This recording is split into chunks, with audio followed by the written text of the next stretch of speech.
Imagine if you could physically read history as it unfolds.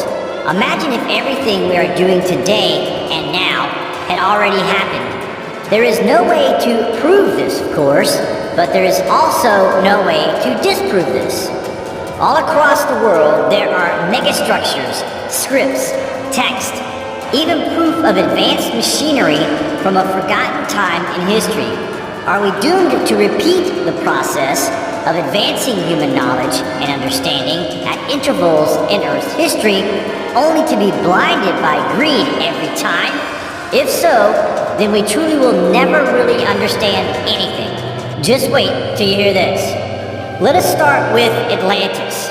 In the very distant past, there was a highly advanced, sophisticated global civilization. We can all at least agree with this, right?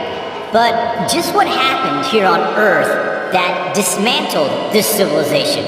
Would it surprise you if we were to tell you that there is evidence that a nuclear war broke out on Earth over 10,000 years ago?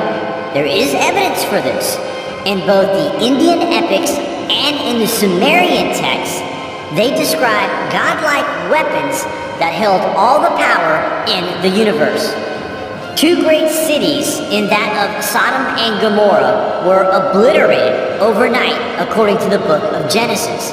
And there is also descriptions of people being turned into pillars of salt, or dust, basically. When America dropped the nukes over Hiroshima and Nagasaki, there are numerous accounts of people who got vaporized in open spaces, but if you were behind a concrete building, the blast missed. These are similar to the accounts in the Bible. There are, in fact, numerous pieces of evidence that point to all-out war on Earth in the very remote past, and great changes on the Earth. This brought about the destruction of this worldwide civilization that appeared to have crumbled and fall into ruin. Only now we are beginning to pick through many thousands of years of lost history. It is as if we know the truth, but we are just slightly out of touching range at the moment.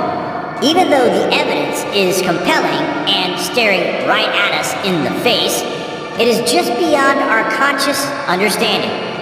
This has caused great controversy. If you think to yourself, just where was Atlantis? Was it an island or a great city? Or was it a lost continent? The fact is, we just don't know for sure, but the evidence scattered across the globe gives us a great stepping stone that puts this fabled place well beyond that of just speculation. In today's world, most humans believe that we are the apex and that this is the pinnacle of Earth's civilization. Pretty ignorant, but it is not our fault that we think in this way. We have basically been programmed by the education process and religion to believe that we are in a state of never before. But there was a before time that was even greater than that of today, and there could even have been far greater civilizations that existed here millions of years ago. Doesn't that just blow your mind? We are only now coming out of the dark ages that resulted in the conscious mind being sent back into a primitive way of thinking, a survival state that still has trauma and fear, much like the way in which animals fear us humans today. In the remote past, it is said that gods walked the earth with men, and while the instructions from the invisible planes of nature were still laboring with the infant humanity of this planet, they chose from the sons of men the wisest and the truest, and with these enlightened ones they left with them the keys of their great wisdom, with which they founded what we now refer to as the ancient mysteries. When we think of advanced civilizations that we know existed, we start with the ancient Sumerians. The Sumerians were the world's first recorded highly advanced civilization where the scriptures survived in the form of the cuneiform text.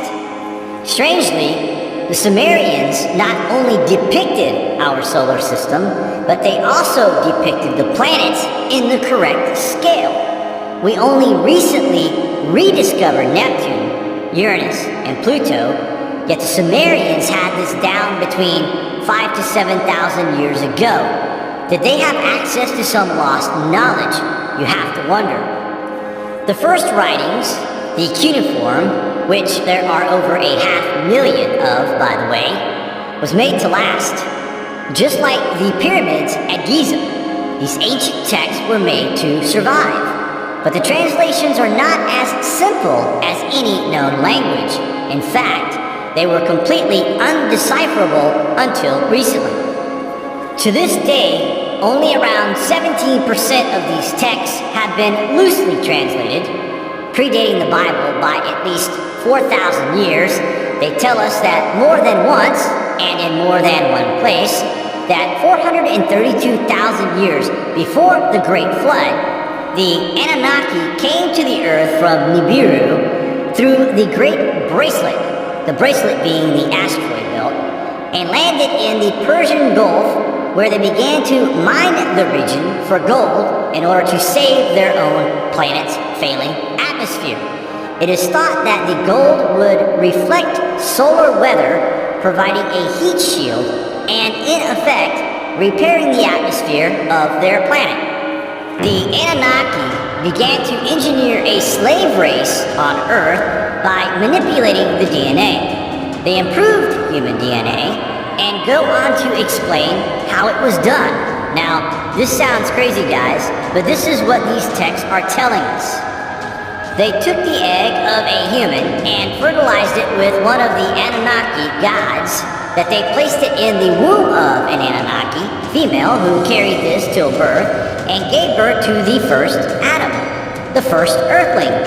Over the next couple of thousand Earth years, they kept messing around with our DNA until they finally had an unstoppable race here on the Earth, us. This is where the theory of evolution falls flat on its face. The missing link. There is no missing link. We were genetically modified by the Anunnaki, and our creators warned us that there would be a flood to cleanse the earth of their creation, as detailed by almost every civilization on Earth. This is where we went about trying to save the life on Earth, as foretold in the story of Noah's Ark, according to the Bible. But in the cuneiform text, it states that Enki gave the Sumerians the blueprints as to build a massive ark. Except consider not two animals of every species, consider a male and female DNA strain on board a massive vault in an effort to preserve life on Earth and repopulate the world. This was meant to be the end of civilization, and it could answer the question as to how we forgot all the ancient knowledge. It could answer the ancient astronaut argument and also explain what happened to the lost continent of Atlantis. Perhaps the humans that survived the flood had enough knowledge to build wondrous cities in the post-apocalyptic world after the flood, and this led to a power struggle after a period of time. What do you guys think? Part 2 to follow. Thanks for watching.